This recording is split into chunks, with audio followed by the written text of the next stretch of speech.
Assalamualaikum, selamat malam, salam rahayu. Nah ini dia gitu loh. Said Saif Alwi ini mengalami suatu hal di Tegal yang saya nggak habis pikir itu. Itu Mukibin tuh ngapain seperti itu? Kalian dapat apa? Kalian bela begitu untuk apa gitu loh? Nggak tahu malu kalian itu.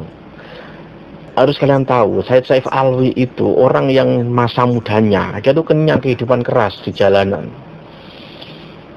Dia hidupnya seperti orang biasa pada umumnya. Masa kecilnya seperti apa? Jadi kalau kalian yang sok jagoan, mengganggu ceramah orang, memprotes ceramah orang, kalian harus mikir dulu gitu loh. Pasti beliau ini akan melawan. Karena apa? Di masa mudanya dia orang lapangan. Kekerasan dan hal-hal yang bisa dibilang otot, tulang atau apa, itu hal biasa. Dan berantem aja gitu loh. Jadi kalian begitu memalukan sekali itu loh. Enggak kalian itu ya bekerja keras seperti itu membela junjungan kalian, enggak tahu itu apa yang kalian dapat. Enggak orang yang kalian junjung itu mencium tangan Anda tuh enggak. Lalu memuji-muji kalian tuh enggak. Kalau kalian lihat contohnya mereka memperlakukanmu seperti apa, pasti kalian tahu. Kalian tuh didoktrin gitu loh, cuci otak.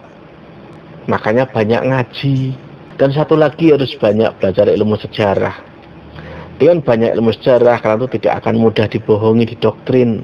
Apalagi misalkan kalian seakan-akan didoktrin harus nurut ke dia. Itu tidak akan bisa kalau Anda menguasai sejarah. Karena saat kalian kenal sejarah, kalian akan punya apa ya, rasa nasionalisme itu tinggi. Setiap informasi, setiap input ataupun apalah yang kalian tangkap, yang kalian dengar tuh kalian akan koreksi sendiri. Kalian akan compare dengan berbagai macam hal, wawasan, literasi dan lain sebagainya. Orang tahu banyak sejarah juga kalian tidak akan mudah dibohongi politik. Beneran gitu loh. Enak saja ada orang ceramah diundang ke daerah situ. Beliau datang itu kan karena undangan. Kok ada orang Mukibin yang tersinggung? Harusnya kalian cerna apa yang dikatakan benar nggak? Benar nggak gitu loh. Islam itu mengikuti apa? Syariat, bukan keturunan.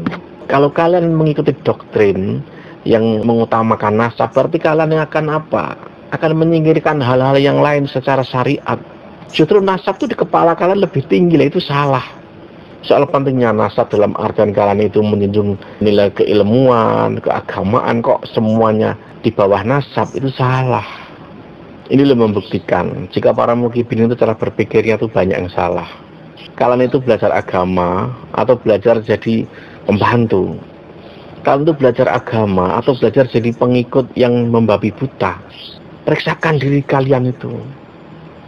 Kenapa saya sampai begini gitu loh. Kenapa sampai saya belain begini gitu loh. Enggak, dia enggak akan bela kamu gitu loh. Justru kamu itu yang diperalat. Sadar gitu loh.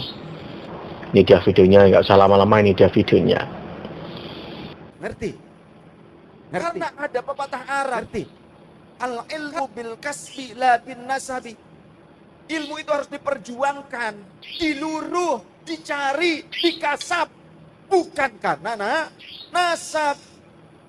Jadi meskipun kami seorang sayyid, seorang syarif, tapi kalau nggak gelem ngaji, nggak sungguh-sungguh tolabul ilmi, nggak sungguh-sungguh belajar kepada ulama, maka pasti bodoh. Nggak ada Habib serot lahir langsung alim, nggak ada, bohong. Hatta Sayyidina Al-Hasan wal Husain. Kenapa?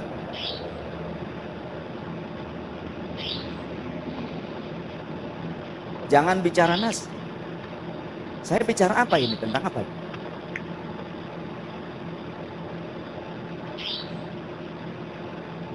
Maaf ya. Saya tidak membahas tentang kajian nas. Saya bernasab kepada Rasulullah. Punten. Ya. Betul tidak? Lanjut nggak? Saya membahas nasab apa membahas akhlak ini? Saya mendoktrin jenengan supaya takluk kepada saya apa hormat kepada ulama penjenengan? Saya sedang bicara meskipun saya dzurriyyah Rasul, tapi kalau akhlak saya buruk jangan diikuti. Paham? Ini yang sesuai dengan Quran dan Sunnah atau tidak? Gak apa-apa, kalau mau jangan diusir. Kalau mau debat di sini, di panggung. Saya tantang debat di panggung sekarang, ayo. Ya. Kowe pikir nyong wedi apa? Ayo, baca Qurannya, tafsirnya bawa kemari. Hadisnya, kitab hadis, bawa kemari. Saya tidak akan membahas tentang pembandingan nasab, tidak. Paham? Tapi saya akan mengajarkan akhlak kepada kita, betul? Belum juga menjelaskan yang lebih lebar, sudah ngoceh. Gak usah diusir, gak apa-apa. Kalau perlu, bawa ke panggung sini. Akan saya ajak untuk dialog ilmiah. Kalau tidak bisa dialog ilmiah, tidak bisa baca tafsirnya, tidak bisa baca syarah hadisnya, berarti kamu sudah fanatik buta. Betul? Saya ingin mengangkat derajat harkat para ulama, para kiai setempat. Betul? Panjenengan bisa ngaji Quran karena siapa? Karena saya apa? Karena kiai-kiai. Jenengan bisa sholat karena saya turunan Rasul. Apa karena kiai-kiai? Ayo jawab. Kalau kiai panjenengan gak ngajarin jenengan sholat, apa kalian bisa sholat? Bisa baca Quran? Ini penting sekali. Jangan fanatik nasab. Saya Duriyah Rasul. Saya Al-Hasanain. Bapak saya Al-Hasanain. Jalur dari Sunnah Hasan dan Sayyidina Husain. Muttasil sampai Sayyidah Fatimah radhiyallahu anha. Cuma saya nggak mau bacakan nasab di sini karena apa? Hanya karena mencari keuntungan supaya jenengan nurut kepada saya. Jangan ngaji ke saya karena nasab. Betul? Ngaji kepada saya kalau ajaran saya benar. Harus paham dulu. Belum apa-apa udah ngoceh. Gak tahu. Ya coba jenengan kalau mau ngomong apa di sini. Gak apa-apa, gak usah diusir ya. Kalau ada yang tidak setuju, gak apa-apa. Saya ajak dialog. Cuma jangan main tuduh-tuduh. Jangan asal tuduh. Ngomong tuh sesuai fakta. Begitu dong. Kenapa saya bilang muliakan ulama kiai-kiai panjenengan? Hadits Rasul sallallahu alaihi wasallam. Kata siapa? Kata siapa? Rasulullah. Kata baginda Rasul sallallahu alaihi wasallam, laisa minna, bukan kelompok kami. Oh, berarti nggak diaku jadi umat Nabi. Laisa minna man lam yujilla kabirana. Bukan kelompok kami, kata Rasul. Bukan umatku, orang yang tidak hormat kepada orang yang lebih tua. Betul. Kemudian juga yang tidak wayarham saghirana, yang tidak menyayangi orang yang lebih kecil, yang lebih muda di antara kita. Wa ya'rif haqqal li'alimina, dan bukan kelompok kita orang yang tidak mengerti haknya para muallim, orang-orang alim di antara kita. Orang yang tidak menghormati ulama, umat Nabi apa bukan? Kata siapa? Kata siapa? Kata Rasul. Jadi nek panjenengan bisa hormat kepada saya karena saya Duriyah Rasul, panjenengan kudu luwih hormat kepada ustadz-ustadzah, kiai-kiai panjenengan di kampung ini yang ngajari panjenengan Islam yang benar. Jangan fanatik buta karena saya ini Duriyah Rasul. Saya bawa kitabnya di mobil. Ya cuma mobil saya mungkin agak jauh. Di jok belakang itu ada kitab. Namanya Riyadhus Shalihin. Boleh dibawa mas. Tapi saya hafal. Saya hafal Riyadhus Shalihin insyaallah. Alhamdulillah tahaddud bin ni'mah. Ada riwayat begini. Anna Quraisyan qad ahammahum sya'nul mar'ati. Sesungguhnya orang-orang Quraisy mereka dibingungkan dengan suatu kasus yang menimpa seorang wanita al-Makhzumiyah dari kalangan Bani Makhzumi. Bani Makhzumi ini masih keluarga Quraisy, masih ada hubungan kekerabatan dengan baginda Nabi. Nah kemudian ternyata allati sarqat, kasusnya apa? Wanita ini mencuri, masih kerabat Rasul Quraisy dari Bani Makhzumi. Saya bawa kitabnya, ya. Saya biasanya bawa kitab banyak. Ini saya turunkan satu saja. Warnanya hijau toska, Mas. Gitarnya. Kemudian hingga terjadi polemik di tengah-tengah Quraisy. Mereka bingung kira-kira siapa yang akan menyampaikan ini kepada baginda Rasul. Maka disetujui hanya sahabat Usamah yang akan menyampaikan kasus ini kepada baginda Rasul. Fakallamahu Usamah, hibbu Rasulillah sallallahu alaihi wasallam. Maka sahabat Usamah yang merupakan anak angkat Rasul, sahabat yang sangat dicintai Rasul, menyampaikannya kepada baginda Rasul sallallahu alaihi wasallam. Apa reaksi Rasul ketika ada upaya orang-orang Quraisy menutup-nutupi kesalahan, keburukan, kasus yang dilakukan oleh kerabat Nabi? Apa reaksi Nabi? Apakah kata Nabi, bagus, kalian tutupi ya kejelekan daripada keluargaku, kerabatku, saudariku. Bagus, jangan ditebar luaskan. Apa begitu? Tidak. Ternyata Rasul sallallahu alaihi wasallam dengan wajah memerah, urat kerongkongannya menegak.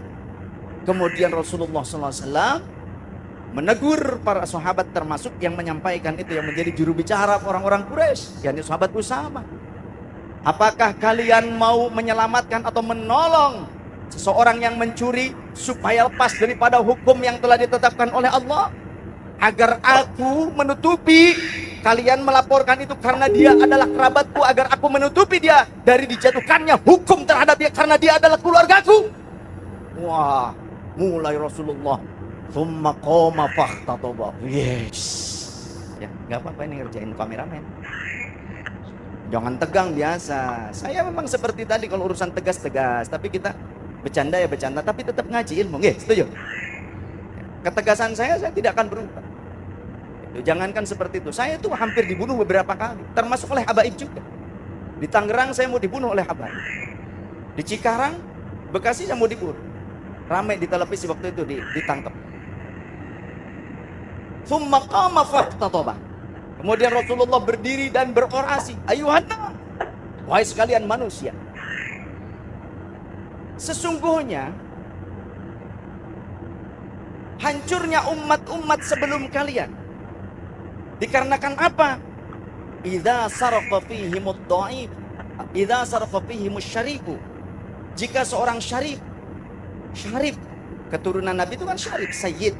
Rasul mengatakan begini dasar hukumnya, ya. Ketika saya mengatakan ini saya punya dasar hukum, makanya saya tuh senangnya ilmiah. Jadi jangan fanatik buta. Kenapa saya bilang keturunan Nabi itu sayyid atau syarif? Nabi mengatakan ana sayyid waladi Adam yaumal qiyamati wala fakhfa. Aku adalah sayyidnya keturunan Adam dan bukan tujuanku untuk menyombongkan diri. Maka seorang sayyid keturunan Rasul gak boleh sombong hanya karena nasab. Paham gak? Ini bukan tentang bahasan nasab, ini bahasan akhlak. Karena tujuan utama innama bu'itsu liutammima masalihin akhlak. Ini visi-visi Rasul. Masa sih kita nggak ngaji? Makanya kalau nggak ngaji ya begitu, rewel doang, nyocotnya doang. Paham betul? Oh cuma nyocot baik. Pakai ilmu, ilmiah. Ilmiah, saya itu ilmiah. Kemudian Rasul pernah memangku kedua cucunya. Beliau mengatakan, innahuma lasayyida syababi ahlil jannah. Sesungguhnya kedua cucu ini Sayyidina Hasan dan Husain radhiyallahu anhuma adalah sayyidnya para pemuda penghuni surga. Jare sopo? Jare sopo? Baginda Rasul nyebut sayyid, itu kata siapa? Rasulullah. Dua cucunya disebut sayyid oleh siapa? Rasulullah. Paham? Makanya ngaji, haditsnya ada. Sok mau kitab apa dengan saya? Hayo, Fathul Bari 15 jilid. Hayo, Umdatul Qari. Hayo. Mau apa? Ad-Dibaj Syarah Minhaj, Ad-Dibaj Syarah Sahih Muslim. Hayo. Ada. Dan saya pernah debat dengan dosen Ummul Qura tahun 2017 di Mekah. Dengan doktor-doktor, dosen-dosen Ummul Qura. Ta'addud bin nikmah nih, ya. Supaya jangan sangka apa yang keluar dari mulut saya ini bukan ilmu yang berdasar. Ilmunya berdasar. Termasuk apa yang saya sampaikan. Inna ahlaka man qablakum. Betul? Sesungguhnya hancurnya bangsa-bangsa sebelum kalian. Karena apa? Idza sarafa fihimus syarifu. Jika seorang syarif turunan yang mulia. Di sini siapa yang melakukan itu? Wanita Bani Makhzumi dari kelompok Quraisy, masih keluarga Nabi. Maka Nabi menyebutnya syarif, menganalogikannya seperti itu, menyebutnya syarif. Bangsa terdahulu pun mereka menyebut orang-orang mulia itu sebagai seorang syarif. Makanya di kita yang datang termasuk Kanjeng Sunan Gunung Jati disebut Syarif Hidayatullah, namanya Sayyid Hidayatullah. Syarif itu gelar. Kemudian juga ada rekannya yang dijadikan mantu, namanya Syarif Abdurrahman Al-Hasani. Nah, saya ini dari dua, dari Sayyidina Hasan dan Sayyidina Husain. Bapak saya tuh Al-Hasanaini. Maka kalau kami sedang mahalul qiyam, itu mahalul qiyam nih, ada saya bawa ya, saya bawa munsyid. Ini juga asli Tegal, tapi ini finalis Syair Ramadan Global TV. Wah, ini. Kalau mahalul qiyam coba ayo. Marhaban ya marhaban ya nural aini, marhaban jaddal hasanaini, marhaban marhaban. Marhaban ya marhaban ya nural aini, marhaban jaddal hasanaini, marhaban marhaban. Di kami itu seperti itu, jaddal hasanaini. Karena apa? Kalau jaddal Husaini berarti kakek dari Imam Husain saja. Tapi ketika jaddal hasanaini, kakek dari dua anak laki-laki yang memiliki nama yang artinya bagus keduanya. Hasan, kalau dua hasanaini. Paham ya? Nah, karena apa? Karena ayah saya itu dari dua jalur, dari Al-Hasani dan Al-Husaini. Jadi kalau istilahnya ini orang bahas nasab, apa urusan dengan saya? Bukan kapasitas saya, betul tidak? Saya dari awal tidak membahas nasab. Urusannya akhlak. Ini sedang mencambuk diri sendiri. Atau bahkan jika ada di antara panjenengan, ada habaib, ada syarifah, ada syarif, ada sayyid, ada sayyidah, habibah, kemudian merasa tidak senang dengan apa yang saya ajarkan, proteslah kepada Allah dan Rasulullah. Gitu aja, udah simpel gitu, betul. Kenapa Rasulullah mengatakan itu di dalam hadis yang sahih diriwayatkan? Atau ada yang berani, karena ini hadisnya derajatnya muttafaqun alaih, betul? Muttafaqun alaih artinya disepakati kesahihannya oleh Imam Bukhari dan Imam Muslim. Ada gak yang berani protes ke Imam Bukhari? Kalau ada yang mau, nanti saya bawa ke Bukhara, ke Rusia. Ya, September dengan saya ajak nanti bawa masuk koper saya. Tuman. Tuman. Oh, saya ngomong gini di mana aja. Waktu itu di Tegal, di mana di tempat Mas Mungtoha. Habaib banyak di sini. Saya baca begini, biasa. Saya sampaikan, kalau dia tidak punya penyakit hati, tetap dia terima kasih ketika dia mendengar saya menyampaikan ini. Karena sama-sama saudara. Tapi kalau orang yang punya penyakit hati, dia tidak akan senang saya menyampaikan ayat Quran dan ataupun hadits Rasul sallallahu alaihi wasallam.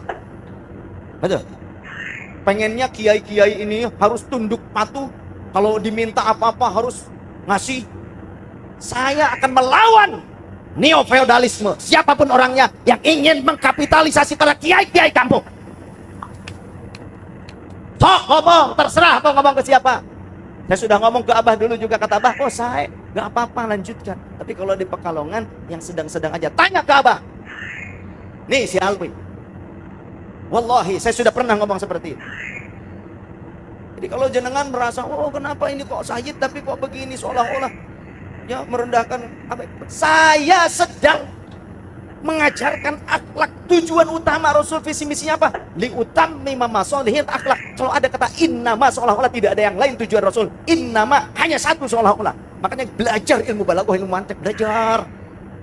Ojo mung terjemahan bae sila. Ojo mung doktrin ente mahabbah pet. Ujung-ujungnya apa? Duit, cuan.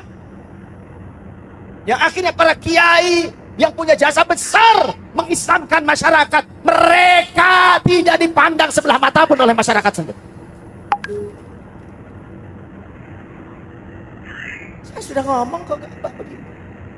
Ya. Tadi juga ketemu di rest area dengan Mas ini apa? Fotografernya Abah yang biasa di rumah Abah. Mas Jul. Ya. Nggak ada urusan pembahasan nasab. Ini membahas akhlak dan visi misi utama Rasulullah. Innama bu'ittu liutammima masalihin akhlak. Kenapa? Karena saya merasa saya belum bagus akhlak saya. Saya ingin terus mengingat apa yang menjadi ajaran Sayyidina Muhammad. Karena kalau umat ini nggak diajarkan dari dasarnya, dari asalnya, dari referensinya, sudah banyak yang jadi Wahabi, ada yang jadi ateis, ada yang jadi teroris. Karena apa? Nggak pakai landasan hukum yang jelas, betul tidak? Tapi mantan-mantan teroris ngaji ke Gus Baha karena referensinya benar, akhirnya mendeklarasikan Jamaah Islamiyah bubar dan kami kembali ke pangkuan NKRI. Oh, karena apa? Ngaji ning kiai. Paham? Guru-guru saya yang habaib ya banyak, yang kiai-kiai ya banyak, yang sayyid, yang syarif juga banyak guru-guru saya. Yang biasa saja, yang tidak punya nasab darah kepada Rasul, tapi punya nasab ilmu kepada Rasul, para ulama, para kiai, saya berguru kepada mereka, dan saya tetap harus takzim kepada mereka. Ngapunten yai, saya berdiri. Saya ingin menjelaskan seperti ini karena apa? Saya tidak suka adanya orang yang merendahkan para ulama, sampai ada yang bilang ngaji kepada satu habib yang ahli maksiat dan bodoh lebih baik dibandingkan ngaji kepada 70 ulama yang alim dan mengamalkan ilmunya. Sesat. Saya siap debat ilmiah menyatakan sesat kepada orang yang berfatwa seperti ini, walaupun dia itu pakai imamah lebih besar dari saya. Saya siap.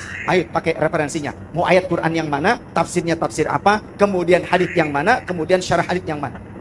Tidak ada sejak zaman Rasulnya pernyataan seperti itu. Hadits yang menyatakan ngaji kepada satu habib yang bodoh, yang ahli maksiat lebih baik dibandingkan ngaji kepada 70 ulama yang alim dan mengamalkan ilmunya. Tidak ada. Ini saya nyatakan sesat.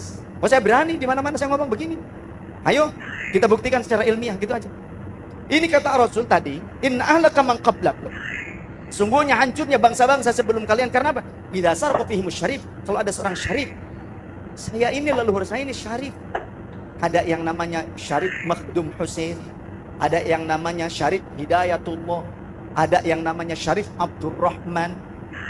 Itu leluhur saya pancar dari laki-laki, dari ayah saya, bukan dari perempuan. Dari nenek ada, dari kakek ada. Makanya kenapa saya bilang dari Al-Hasanain. Kakek saya, ayahnya bapak, itu seorang syarif. Nenek saya, ibunya bapak, syarifah. Bapak saya, syarif. Ya. Masa saya bukan? Terserah mau disebut apa kek, mau sebut entong kek, kacung kek, terserah. Ya, itu cuma panggilan. Panjenengan mau hormat ke saya, cinta ke saya ataupun enggak, mau benci terserah jenengan. Tidak berpengaruh buat saya, enggak bikin saya kaya, betul. Kecuali saya nipu panjenengan, mungkin saja gitu kan. Dengan nama syarif gitu kan. Wah, jenengan kemudian ini ada bini orang cantik, cakep, bahenol nerpom gitu kan. Saya mau, anak ini Duriah Rasul. Ente kalau nggak kasih pemajikan ente, ya, wedone ente, berarti ente kualat itu. Itu namanya feodalisme. Ya, doktrin feodalisme. Jenengan tuh mau jadi budak belian, hamba sahaya, apa mau jadi jelma merdeka? Mau jadi manusia merdeka, apa mau menjadi hamba sahaya? Saya mau tanya itu dulu. Kalau mau jadi hamba saya berarti nanti saya menyampaikan doktrin begitu. Kalau mau doktrin saya pulang, nggak jadi. Saya nggak mau doktrin. Saya maunya ilmu, betul.